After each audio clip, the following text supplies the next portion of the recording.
1880년 파리의 영안실에는 센강에서 건져 올려진 신원 미상의 여성이 전시되었습니다.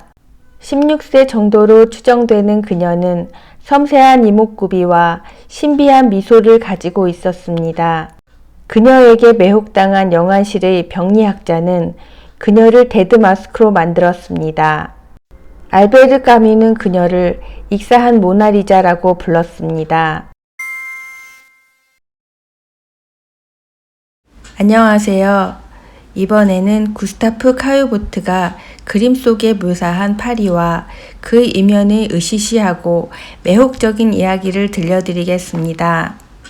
프랑스 제2제정시대 나폴레옹 3세의 황제 통치 기간인 1852년에서 1870년 동안 파리는 유럽 대륙에서 가장 큰 도시이자 금융, 상업, 패션, 예술의 중심지였습니다.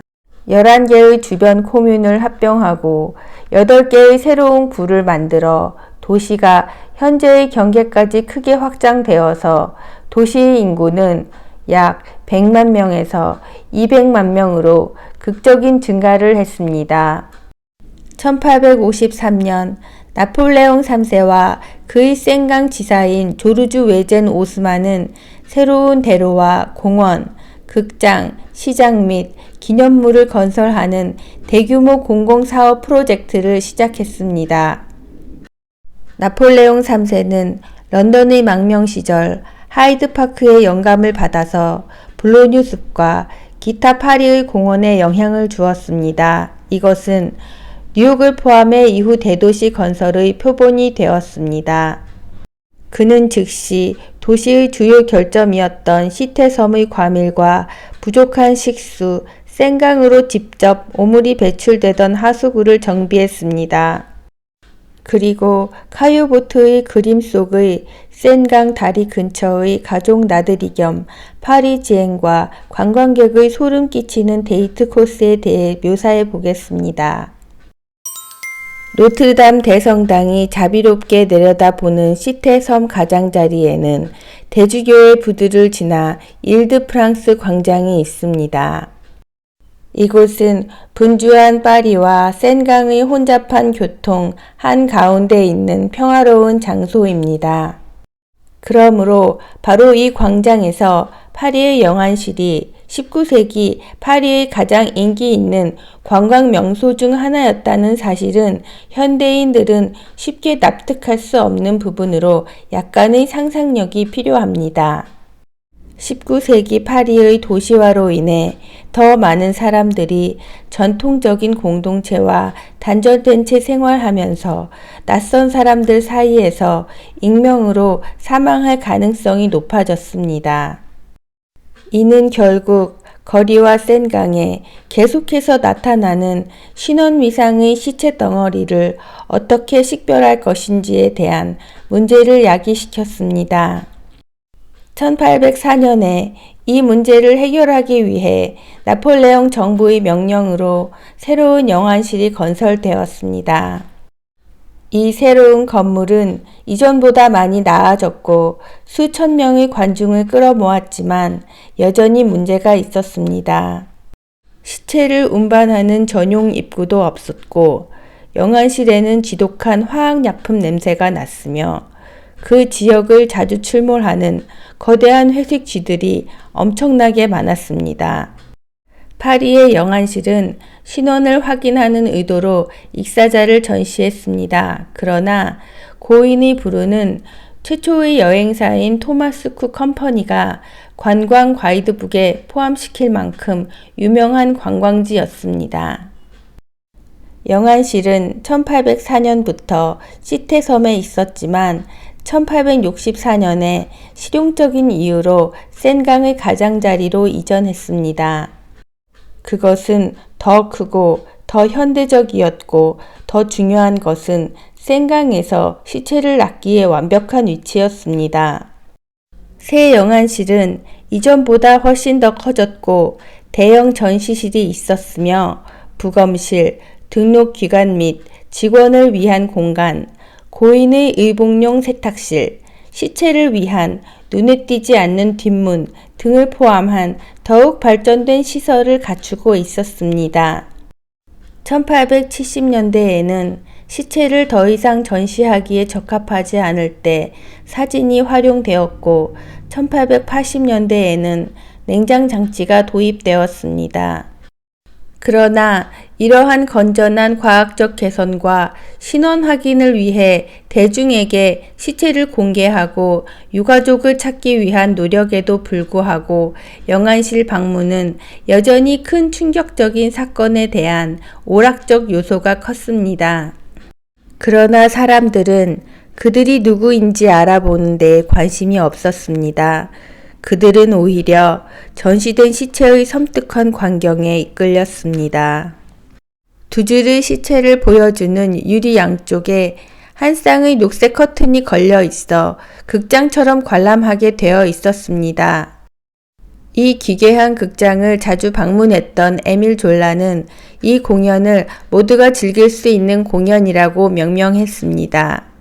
졸라는 파리 영안실에서 많은 영감을 얻었는데 남편의 살인범이 피해자의 시신을 보기 위해 매일 영안실을 찾는 테레즈 라신의 영감을 얻었습니다.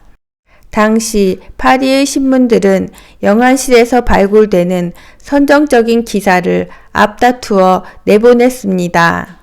1876년 애인에게 두 조각 난 여성이 센강에서 두 개의 다른 가방에 담겨 버려진 사건, 1886년 손에 알 수 없는 타박상을 입고 죽은 채 발견된 4세 소녀의 사건에 파리 영안실 밖에 있던 성난 군중의 분노가 너무 커서 교통이 마비될 정도였습니다.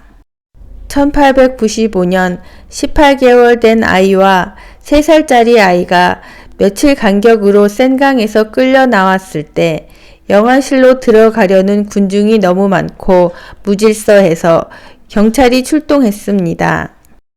내부 관람은 더욱 혼란스러웠습니다. 최고의 자리를 위해 밀고 당기는 남자들, 불쌍한 표정으로 바라보는 젊은 여자, 더 나쁜 것은 아마도 부모가 더 잘 볼 수 있도록 높이 안아 올려진 작은 아이들일 것입니다. 하지만 가장 유명했던 시체는 세느강의 미지의 여인으로 알려진 젊은 여성이었습니다. 그녀는 그녀의 이름이 무엇인지, 나이가 무엇인지, 배경이 무엇인지 아무도 모릅니다. 그녀의 삶이 어떻게 그녀를 파리로 데려왔고 센강에서 익사하게 했는지 우리는 모릅니다. 그러나 1880년대 후반 파리 루브르 부두의 탁한 세느강에서 그녀의 생명 없는 몸이 끌려 나오자 그녀는 세느강의 미지의 여인으로 알려지게 되었습니다. 사망 당시 약 16세로 추정되는 세느강의 그녀의 몸에 아무런 흔적도 없었으며 많은 사람들은 그녀가 스스로 목숨을 끊었다고 결론 지었습니다. 그녀는 파리 영안실로 이송되어 신원 확인을 위해 다른 알려지지 않은 시체들과 함께 공개 전시되었습니다. 군중에도 불구하고 아무도 그녀를 알아보았다고 말하지 않았습니다. 비록 그녀의 소유권을 주장할 수는 없었지만 그녀의 사랑스러운 표정은 영안실의 병리학자의 주도로 그녀의 얼굴에 석고 모형을 만들도록 했습니다. 머지않아 세느강의 미지의 여인의 매혹적이고 치명적인 모습은 프랑스, 독일, 유럽 및 북미 전역의 기념품 가게에서 재현되어 판매되었습니다. 이 무명의 소녀의 가면은 문화적 아이콘이 되었습니다. 시간이 흐르면서 그녀의 반쯤 얼어붙은 미소는 벽난로 위에 머물렀고 대륙 전역의 응접실에 걸려 있었습니다. 그녀는 예술가들의 작업실에 자리 잡았고 뮤즈로 여겨졌으며 수천 점의 예술 작품과 문학 작품의 영감을 주었습니다. 그녀의 마스크는 여러 세대에 걸친 아름다움의 이상을 구현했습니다. 그녀는 파블로 피카소, 만 레이, 라이너 마리아 릴케, 블라디미르 나보코프 등 예술가, 시인 및 기타 작가들의 뮤즈가 되었습니다. 명성과 매혹이 폭발한 지 반세기 지난 후 그녀는 다시 다른 모습으로 변했습니다.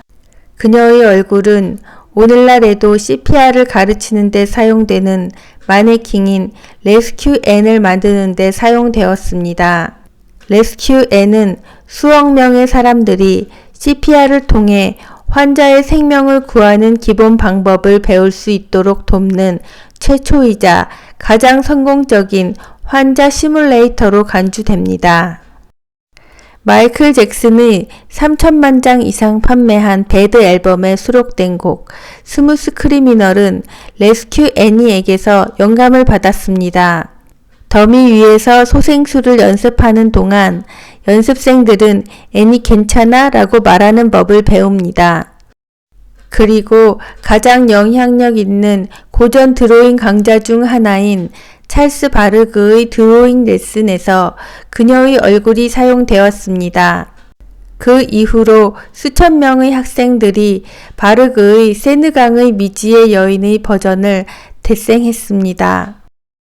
그녀의 유해는 표시가 없는 빈민의 무덤에 버려진 것으로 생각되며 당시 경찰 기록에는 이 신비한 소녀에 대한 언급이 없었습니다.